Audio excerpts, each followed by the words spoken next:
جلد بلد ولد جسد رسو جزو ونظو عظم له ولا جذب وصف عيب تاب بيت خصم له ولا مقارن له ولا مكاظم له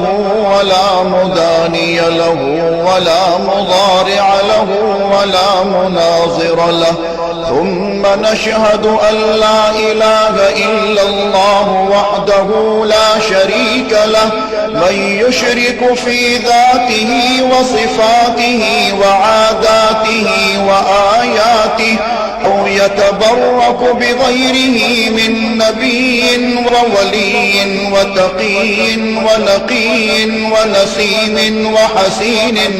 وحسين وجميل وصغير وكبير فعليه الخسران والوبال. ثم نشهد أن سيدنا وسندنا ونبينا ومولانا مؤيدنا مخدومنا منظومنا معصومنا مقصومنا مقصودنا أجدر الخلق جديرنا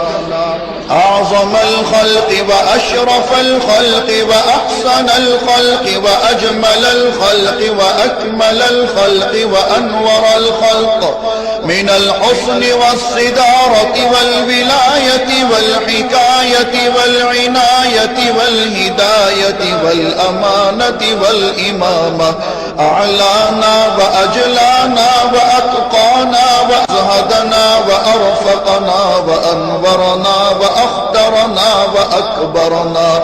أحمر أنور أجدر أطفل أوسق أنور أجمل أكمل له. ثم نشهد أن حبيب ربنا وصمدنا محبوب جدلنا ونزلنا ووصلنا إيماننا مبين فرقاننا هذه سبيلنا رونق جدراننا هو عدوة نظمة قدوة رتبة أسوة حسنة وبدلائله القاهرة الغالبة الظاهرة الباطنة صعد إلى سدرة المنتهى في ليلة المعراج كشف الدجى